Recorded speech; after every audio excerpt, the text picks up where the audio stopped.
So who would you say is, I guess, your ideal client? Anybody that has a real estate question. Pretty broad, right? Well, it's broad, but it's very simple, Mitch. If you're looking to buy a home in Northeast Ohio, I would love the chance to sit down with you for a buyer's consultation and see if we're a fit. Matter of fact, it shows me that you mean business when you sit down up front.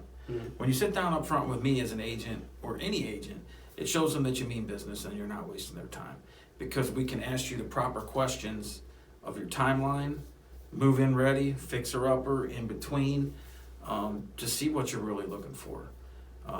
So we can get you in the right house as soon as possible. No agent wants to show somebody 100 houses, Yeah. and they only can buy 4 of those 100. It's a huge waste of time. And a lot of times that time suck and that waste of time happens because that agent is too afraid or too silly to sit down and ask the buyer some questions. Why should I be showing them fixer-uppers if they want move-in ready? Sure.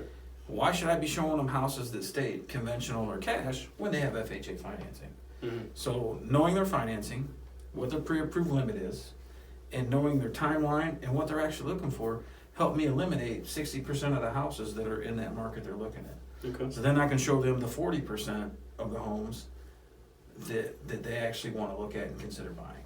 Nice. It helps me get them home faster.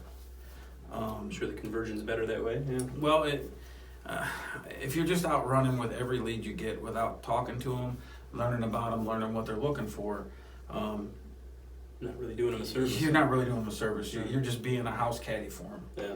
You're showing them a bunch of houses that they may or may not buy. And I've had buyers where I've showed them 4 houses and they bought a home, and I've had home buyers where we've been in multiple offers multiple times before we got them in that winning house. But it was by sitting down with them, understanding their situation, understanding their financing, and understanding their timeline that I could help them facilitate and get in their home faster. And just by asking them some questions. Same thing with a seller. Mr. and Mrs. Seller, you're going to get a written marketing plan. You're going to get expectations by sitting down with me to see if we're a fit. Not every seller's a fit for me. Not every buyer's a fit for me. They may not want to work with me. They may like what I have to say, but like somebody else better.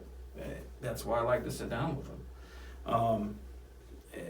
Buying and selling, it's all about expectation. This is what you can expect when you're working with me. And when you lay out that expectations, people respect you and your time because you're showing them how you respect them and their time. Sure. And I think that is very crucial in this industry. And it's also about building a connection with them, understanding that personal touch with them to really understand what they're looking for. Sure. Or how soon they're looking to get things done. With selling, I would like to be out of my house and in my new one before the snow flies. Well, Mr. and Mrs. Seller, this is what we have to do to get there. Well, sometimes they agree, sometimes they disagree. But when you show them the expectation and a timeline on paper, they respect that. So it's not just telling people what they want to hear. Right, you show them this is, if you want to hit your goal, this is where we need to be. However, we do have some time to try here and see what the market gives you. If you have a tight market, but you have this expectation, it just doesn't fit. So sometimes you got to have that tough conversation. Sometimes you have to have those tough conversations with your sellers to get them there. And I'll say this because I know most agents don't, they don't want to go around and flaunt how you get paid or how you make money, but you don't get paid unless if you're listing the home, you don't get paid unless it sells. Right. And if you're helping a buyer, you don't get paid unless it closes. Right. So it's kind of a balancing act what you do where you get a new client, a new lead comes through the door, you want to work with them, you want to represent them, but you have to have those tough conversations, because if you can't talk to people and set that right expectation, I mean you're kind of wasting everybody's time. So is that how you feel sometimes? That's how you feel. If you can't get them to sit down, you've showed them a few houses and you can't quite see what they're looking for, but they don't want to sit down with you. That's when you got to ask them those tough questions. Are you really looking to buy right now? Yeah. Sometimes asking those tough questions changes the whole script, and then when you explain to them why you're asking those questions, that's when they'll sit down with you, figure it out. 2 weeks later, you got them in a home. Yeah. You know, so don't be afraid to ask those tough questions. And like I tell my buyers and I tell my sellers, the only dumb question is the one you don't ask. Yeah. So if you have a question, you're working with me, don't be afraid to ask it. If I don't have the answer, I'll get it for you. Or if I don't have the answer, it might be a Mitch question, and Mitch can get it for you. Mm-hmm. But enough said. Yeah, you have to ask those tough questions to keep the momentum going. Because what you don't want is an agent that is just kind of a yes man, that just, you know, yes, sure, we'll do everything. We'll go see that house. We'll go do this. Because some people kind of need that helping hand, because you don't buy a home every day. No. And you know, again, if you have your expectations are up here, but they need to be here. Again, sometimes it's a tough conversation to have with people, telling them you may not be able to get what you want with your budget, or you have your timeline. You have a $100,000 budget, and you want a 4-bedroom, 3-bath in Meadow Lake, so it's just not going to happen. Yeah. I mean, expectation, we can get you a 3-bedroom, 2-bath down the road here in North Ridgeville for $100,000, but it's much smaller.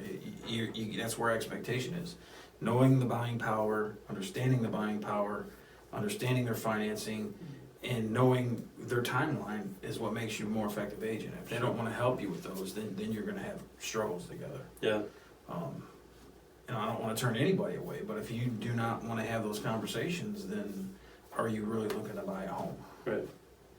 And if you're not, I have a lot of other people that are, that I could be spending that time working with them. Right. You have to service your clients, and sure, you want to take on new clients, but you don't want to take on ones that aren't serious or that aren't going to share the right expectations with you. Right. Because if you go show them the house, this is exactly what you said you want, and then you find out, well, we don't like this, and well, that's news to me. Why didn't you tell me that up front? So, you know, I will say that I have seen that, and I've seen agents. You know, there's a little bit of frustration at times when, not from you, but, you know, that they weren't upfront, or they didn't tell you what you needed to know to represent them properly. But then did they ask the question? Well, nobody blaming me if I don't ask the tough questions. Right. So, you can ask me a question, Mitch.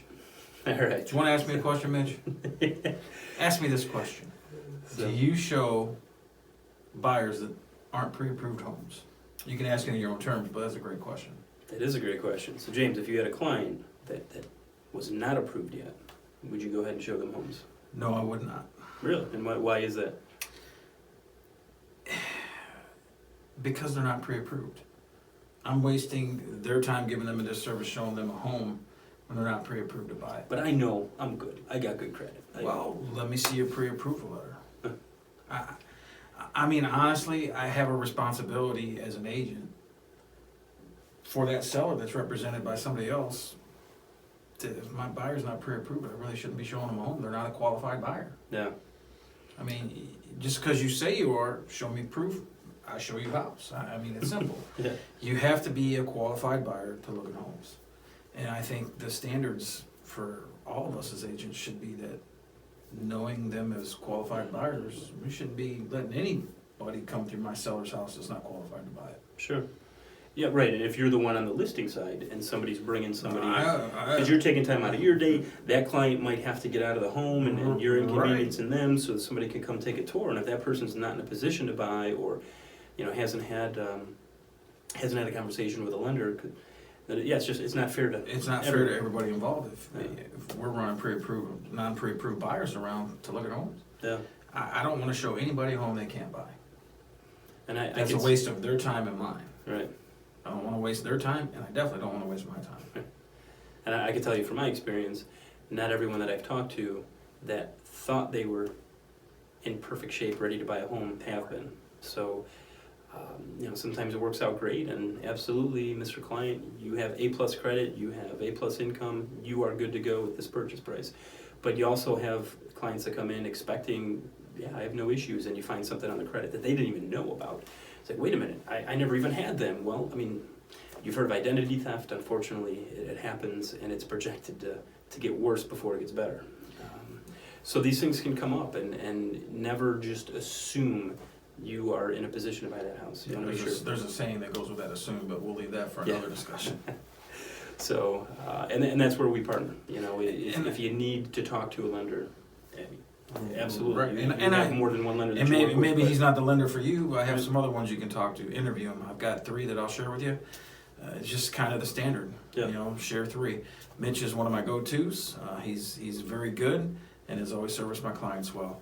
But I feel with buyers that aren't approved to buy a home that if I'm showing them houses, we're not protecting our industry. Yeah. We're not setting a standard for our industry. Yes. Unless if I'm with somebody and they're not pre-approved, we're not going to show you a home until you get through these stages. Mm-hmm. Then when you get through these stages, then we'll get you in and get you buying. Sure. In the meantime, I set them up on a drip feed, looking at homes in their market online, so they can, when the time is ready, kind of know the area and the market and what to expect when they are in position to buy. So there are things you can do for somebody that maybe isn't quite ready or they're not willing to get pre-approved. But I'm not going to tour them Yeah. properties. And that makes sense. So don't take offense if you go and meet with an agent and they tell you, hey, you need to get pre-approved. Just get pre-approved. Yeah. How long does it take to get a pre-approval? I mean, a 15-minute conversation, I can at least get you pre-qualified. And then from there, just, it depends on the situation, how detailed their if they have multiple businesses, if we really got to dig into their tax returns, it could take a little bit longer. But for a full pre-approval, usually 1 to 2 weeks, start to finish, in order to go ahead and get all that paperwork that's required for underwriting to review. But let's tell you why that 1 to 2 week up front is important. So when you enter the home buying process and you make an offer on a home, we can generally have you home in 30 days or less. Because all the work is done up front. And not every company does, but Your Home Financial will actually do a full pre-approval where we submit the file to the underwriter as if you had a property under contract already. So they do a full underwrite, make sure that everything's good to go. We've dotted all our I's, crossed all our T's. So when you go ahead and make that offer, I mean, that's as solid as it gets. It's not just, well, I talked to somebody, I think I know my credit score, I know I'm good for it. It's just, that's unfortunately not fair to everybody involved, but getting a full pre-approval is. So spend a little extra time, it's worth it. Yeah, it's totally worth it because less things happen or can happen when you've done all the work up front. You don't get 2 weeks into it and find a credit issue. You've found the credit issue and you've repaired it before you said go shopping. So it just takes a lot of the hurdles that can show up later out of them if you just do it up front. Sure. And I'll be honest with you, a lot of people won't go for that pre-approval because they're afraid. They're afraid of the unknown. Yeah. And by doing it, getting out in front of it, when you are ready and you do have that home and you do have that piece of paper, man, you can make an offer. And you can make that home yours. If you just keep waiting last minute and then you miss out because, I have to fix this and I can't buy it, man, that's on you. We're giving you the chance right now to get pre-approved, pre-qualified, and start the home buying process. It all starts with that. So usually within a 15-minute conversation, we can get pre-qualified, where we run the credit, we kind of go over everything and know if we're going to have any issues or we need to get more documentation. But that'll at least get you in a position where you can make an offer, because at least you talk to a lender. And with our communication, if there's something that doesn't sit right, I'm not going to give the blessing to go ahead and make an offer. Yeah. We're going to do that full pre-approval, get it in front of an underwriter. But regardless, it's good to start there with the lender, get that pre-qualification done where we run the credit and go over your situation. And then then I turn you back over to James. While you're doing your house shopping, we collect all those documents. Your work's done once you submit the paperwork. Then we're going through the process of getting everything reviewed by underwriting. Until they request more. Yeah, that never happens. But that way, you can go out and do the house shopping, right. And we're already a leg up on everyone else because we have, you're in process. You're basically, your paperwork's already in line to be reviewed by an underwriter. So if you do find that perfect house right off the bat and you're ready to make that offer, we're already ahead of the game. But regardless, there is a difference between pre-qualified and pre-approved. I just wanted to make that point. So the qualification, 15-20 minutes. The approval could take 7 to 14 days, we'll say. But it's time well spent. It's well worth it, and it's going to make sure, again, as far as the whole process goes, that you're in the best position possible. I mean, 2 weeks is nothing. They're making the biggest financial decision in their life. Yeah. In buying a home. So why wouldn't we do the homework up front and just make a sound buying decision, right? And have all those questions answered up front. It doesn't mean you have to find your house in 2 weeks. It right. just means that, hey, when it comes, whether it's 3 weeks, whether it's 3 months, you're in a position to buy. And you can buy it because you've done the work up front. And you're not looking at houses out of your range. You're not looking at things that don't fit your situation. So there's a lot of good that comes from it, and at the end of the day, and we always preach communication and between, you know, us, but it's also between the client and us too. We all want to be on the same page. We all want to be moving in the same direction. So what's a piece of advice that you would give a prospective buyer? A prospective buyer, first things first, do yourself a favor, get pre-qualified up front. Know your buying power, and know you're looking at homes you can buy in that price range. You might think you qualify for 150 and you only qualify for 120, and it changes your expectation exponentially. That's another reason you shouldn't show a buyer homes before they're pre-qualified, because you could be showing them the wrong price point. Mm-hmm. You could be too low or too high. If you're showing a buyer that's not pre-qualified homes at 150 and the pre-qualification comes back at 120, what's their expectation level? Right, now they've set the bar up here, but really it should have been down here. It's hard to, it's great to go up, but it's so hard to come back down. Right, so and not that the homes at 120 are bad, they're just expecting bigger, right, more flashy. that extra bedroom or that you newer know, roof and newer furnace, whatever. or, yeah. So it does change the expectation. That's why knowing that buying power up front, I feel, is more important than just let's go meet them and show them houses. Well, Sure. I can learn more in a 5-minute conversation with them than I can show them 15 houses. You know. So what's a piece of advice you might give to a prospective seller? Sell now. Don't wait for spring. That's the best advice I could give anybody who's looking to sell. And they're on the fence about, should I sell now or should I sell in spring? Sit down and have a 5-minute conversation with me about the market now in your area. If you want to go more in depth, let's have a little bit more time. But sell now. Market inventory is tight. There is still a big pool of buyers out there ready to buy. Yeah. So the terms could be more favorable for you. Disclaimer, could be, opinion. But no, I would not advise waiting till spring. This market is still on fire. It is kind of uncharted territory because, you know, going into this time of year, it typically slows down, but it really hasn't. Yeah. I mean, overall, inventory is still well below, you know, the average or a healthy market. So Right. it absolutely is still a seller's market, you're saying. Mm-hmm. Yeah, it's still a seller's market. Yeah. Okay. So you heard it from James. List now. List with me now. Yeah.